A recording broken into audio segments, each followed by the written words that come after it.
Hey friends and foes, welcome to Brushwork Podcast. My name is Stephanie Scott, and today we're talking about how to handle rejection. The harsh reality of being an artist is that at some point, you are going to be rejected. The world of fine art isn't paved with praise and acceptance, and I cannot tell you the number of times I've been rejected, but I'm pretty sure it's in the hundreds. There's something about the delicious sting of a letter in your mailbox that says, "Thank you so much for applying. Unfortunately, we've picked someone else, blah, blah, blah, blah, blah." Rejection is gonna get your motivation lit like a torch or snuff it out completely. Today, I'm gonna teach you how to roll the dice when applying for something you really, really want and what to do if they say no. Rejection is really powerful.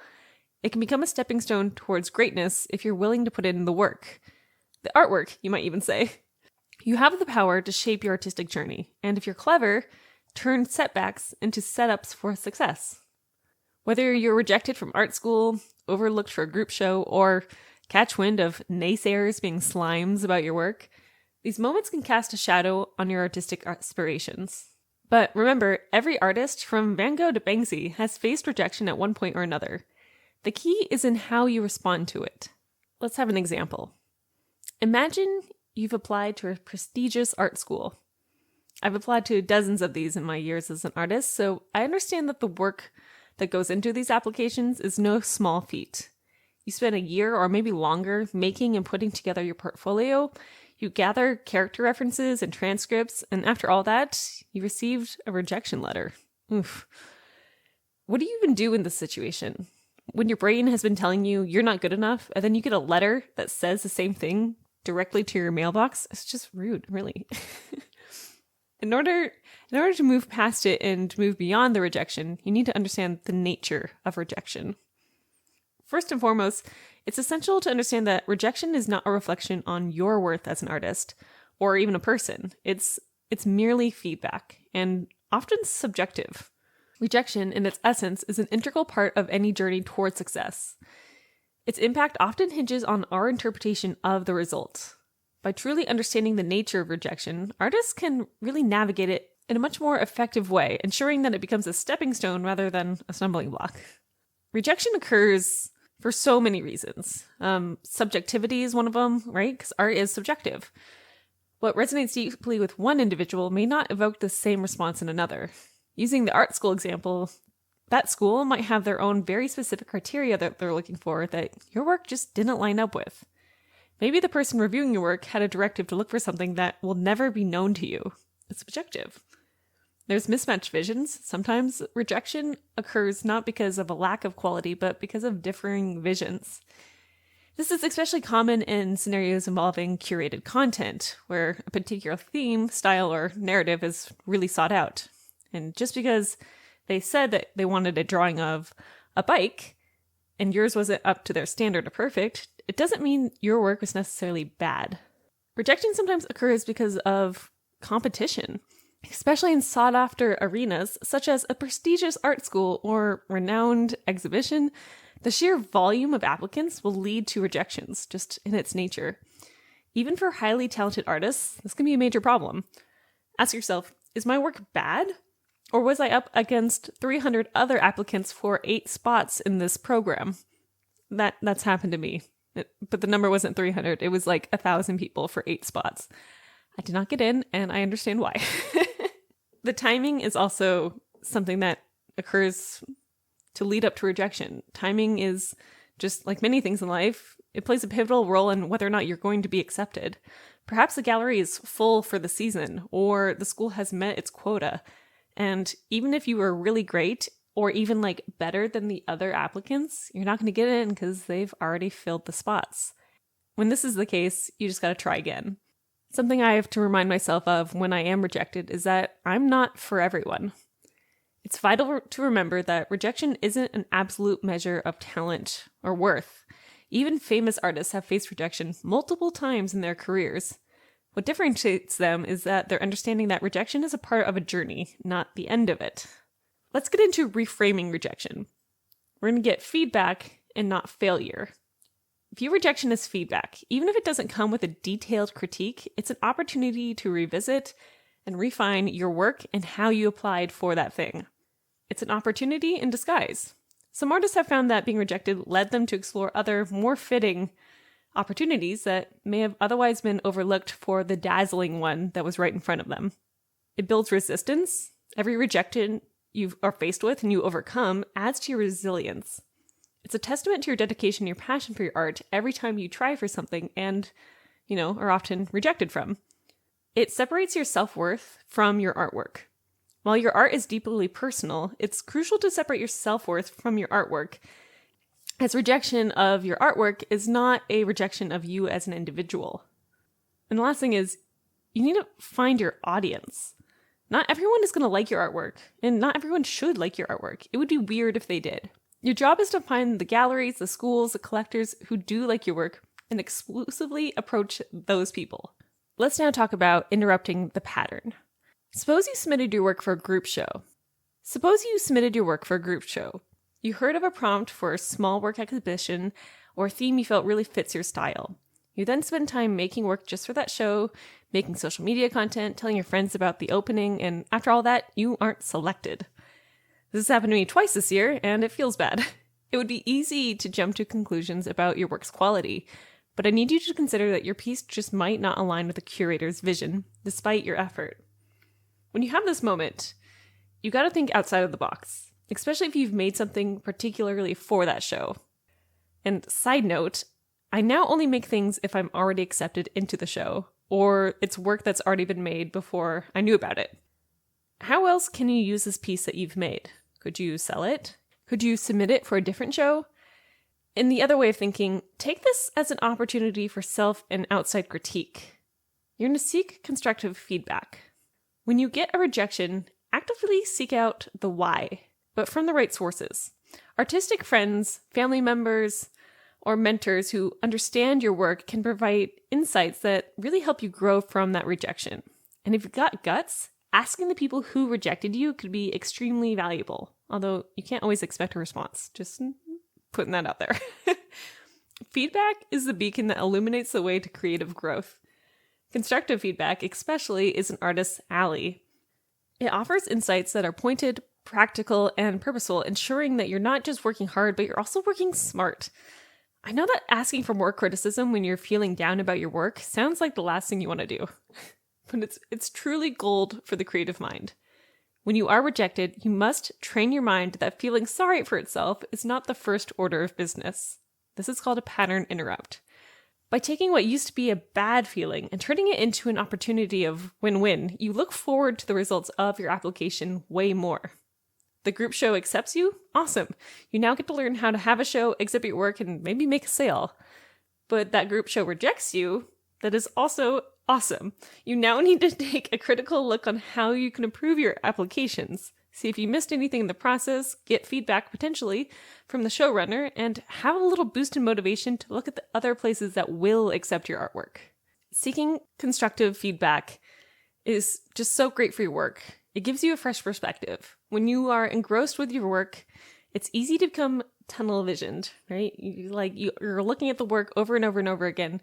The external perspective can point out nuances that you might have missed or aspects you might not have even considered in the first place. It enhances your skill. Constructive feedback shines a beacon. I keep saying beacon. Constructive feedback shines a beacon on areas of improvement. Whether it's a technique, a perspective, a use of color, or a medium choice even, knowing where to focus your energy makes for better and more effective learning. Because the next pieces you make after this rejection are just going to be, like mini rock stars, okay? It also reaffirms you. While feedback highlights areas of growth, it emphasizes what you're doing right. If you ask the right person, that is. If you ask someone to give you feedback and they're only giving you negatives, maybe don't ask them anymore. You need a balance of feedback. The validation of good feedback can serve as motivation, reaffirming your strengths, boosting your confidence back up from the rejection, and altogether giving you a much better sense of peace of mind, I guess, for making more artwork in the future. Not all feedback is helpful feedback, like I mentioned just briefly. You need to protect your artwork from poor opinions. So before you go diving into asking people about their opinion, consider the following. 1, you need to choose the right audience. This means artists you admire, mentors from your past, teachers from your artistic field, and friends who are knowledgeable about your work. Those are great options. Family members who think everything you make is great, your lover who isn't in the creative field, and the general internet public, those are bad options. Don't ask them. In the moment of vulnerability that happens when you are rejected, you need to be going to trusted voices that you have in your circle. I also want you to be specific in your ask. Instead of a general, well, what do you think about this artwork that was rejected from the show? Frame your question much more pointedly. Ask things like, do the colors in this section work well together? The theme for the group show was X. Do you think I could have better achieved this? Or like, is the composition balanced in this piece? Questions like that. Be very specific in your ask. And then staying open-minded is really important. Receiving feedback can be daunting. Remember, the aim is growth here, so approach your feedback with an open mind, discerning which parts to act upon and which you could leave on the table, right? Your artist friends say, your values are off and could be better by doing this. You aren't allowed to be mad at them if they've found a fault, okay? So if you get a negative feedback, you asked for this, okay? When you applied, you asked for this. When you asked for critical feedback, you asked for any sort of feedback. So keep an open mind. If you get something negative, ruminate on why it feels bad. Or if it doesn't feel bad and it's actionable, take action. Feedback is also a two-way street. I love asking for feedback from my artistic friends because sometimes they're like, do you want to do me? Right? Offering feedback to others can just be enlightening for your work and theirs. Also, I think you learn a lot by critiquing other people's artwork. When I look at someone else's painting and they want my feedback, I try to be really genuine about it. I'm like, okay, how could they improve? What's good about this? What needs work? It teaches you a better understanding about technical work. It teaches you better concepts. It teaches you how to talk about your art, which is great. It's a highly valuable skill that a lot of artists miss out on. And it creates a better bond with you and the other artist. So ask for feedback. It's so good.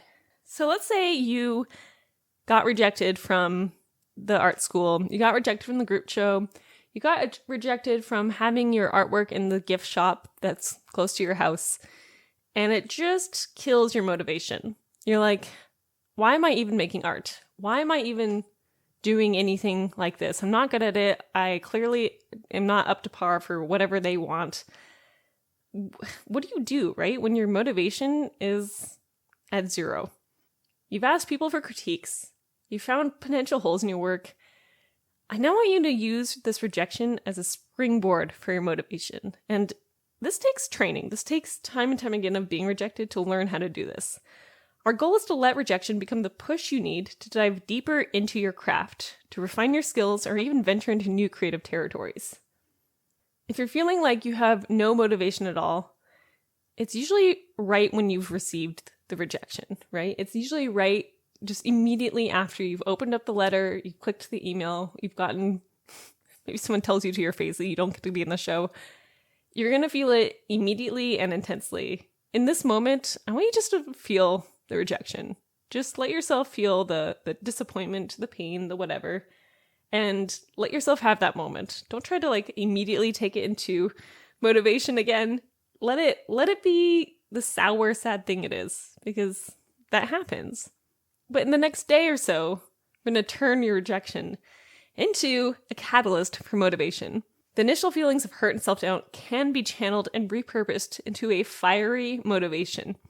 It's all about harnessing that emotional energy and directing it towards something actionable and productive. Asking for critiques is just the start of this. Let's talk about spite. The word spite often carries negative connotations, but it can be a very, very effective motivator. Spite in the context of artistic rejection can be thought of as a desire to prove oneself in the face of everyone being like, you're not good enough. And you're like, yes, I am. Right? I want you to have some effing audacity when you have this this face of rejection in front of you who's just like, you can't do it. And you're just like, I sure can. Watch me, right? Have some spite. I want you to prove them wrong. If someone says to you, you can't do something, be like, I can absolutely do this. And screw you for telling me otherwise. One time a teacher, The story's a lot. Okay, so one time a teacher told me that my skills were lackluster and that I should be ashamed of my artistic education. Yikes. I then had like about an hour's worth of a pity party in my brain where I was crying and I was upset. And then, I was like, you know what? I do want to be an artist. I do want to keep doing this, but I want to do it better. And I want to show this teacher, who was not my favorite teacher, that I can absolutely do these things that he's saying that I should be ashamed of myself for not knowing how to do. So I spent the next year aggressively learning and honing my skills. I took classes, I went to seminars, I learned art history, I did so much work. And the next time that teacher saw my work, he was impressed by my improvement. He actually said so to me. He was like, "You've done a really good job." I was like, "Thank you." Like, I don't trust everything you say now, but thank you. So spite is like, it's chef's kiss. It's great. Setbacks can lead to comebacks, all right? So sometimes we need to build a narrative of your rejection. The stories of many renowned artists are rife with rejection. These stories become testaments to their perspective, and the spite-fueled motivation is absolutely part of it.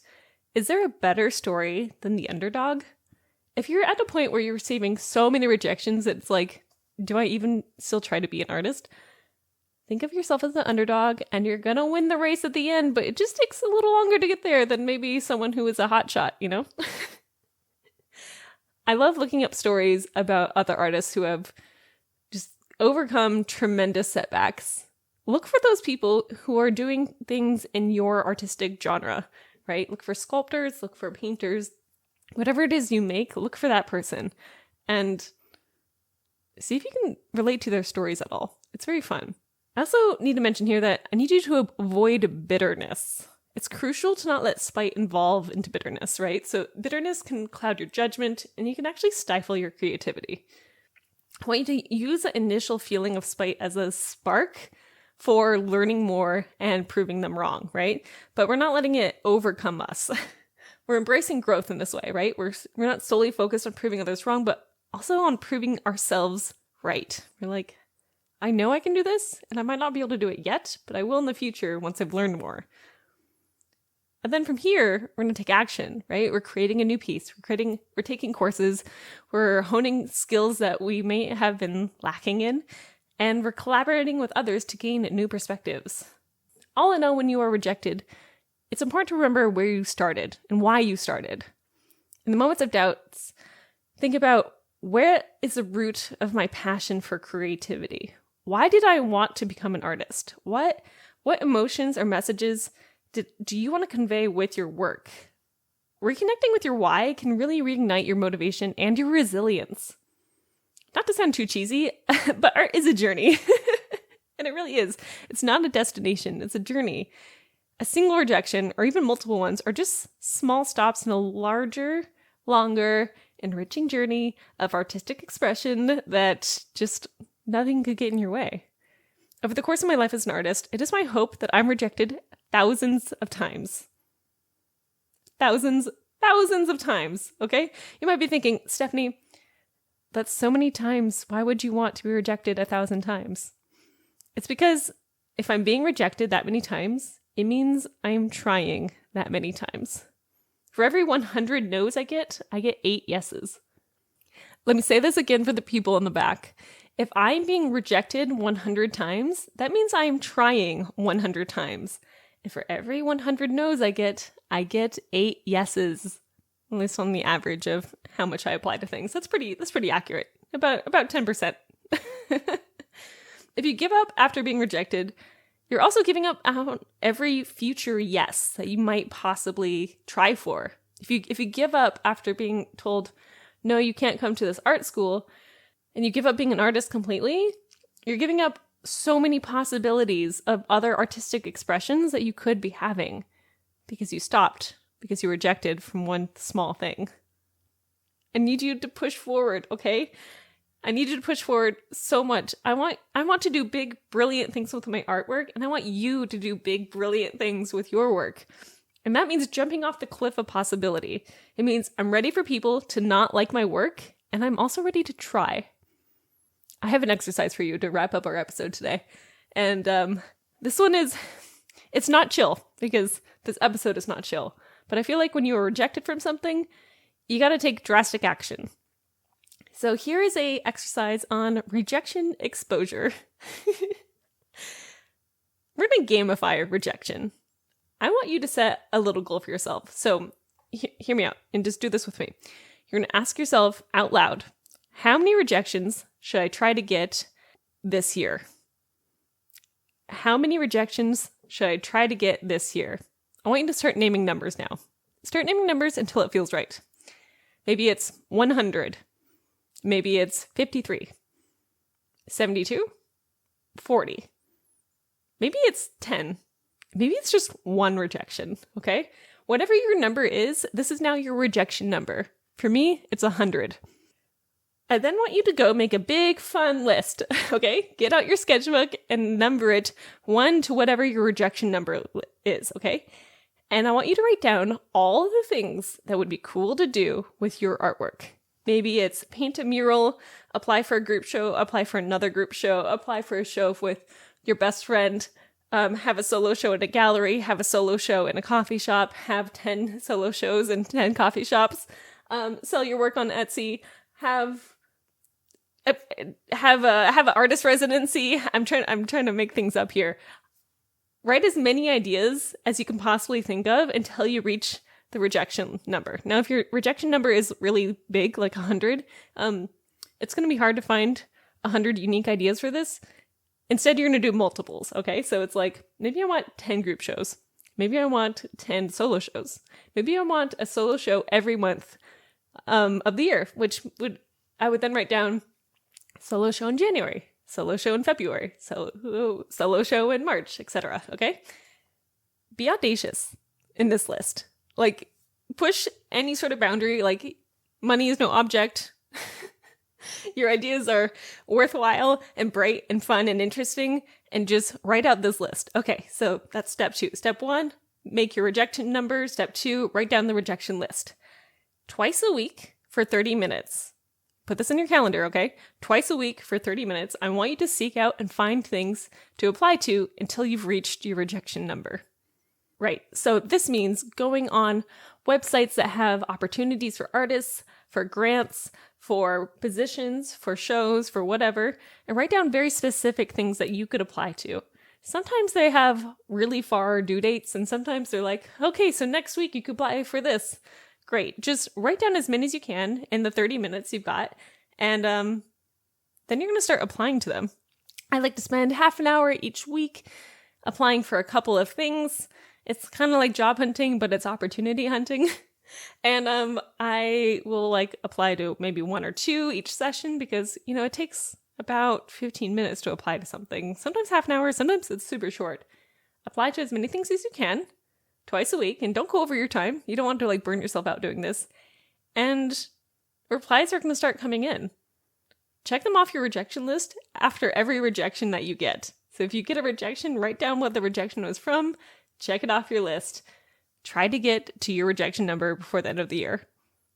I think you can do it. You're going to get many no's, okay? And this is going to be the exposure therapy here, right? You're going to get a lot of people being like, no, not this time. Maybe next time. Try again next year. Or don't try again at all. But you might get some yeses. And I hope these yeses excite you. I hope that they push you to new heights with your work. And I hope that they really bring a lot of inspiration and confidence to you and your self-worth as an artist. Rejections are fun.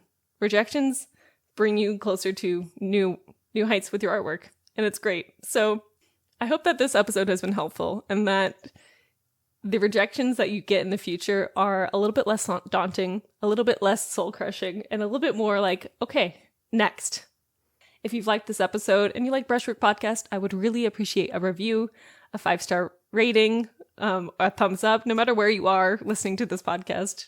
Give me a review. It helps me reach more artists, and I really appreciate it. Thank you, everyone. Make good choices, and have a great day. Goodbye.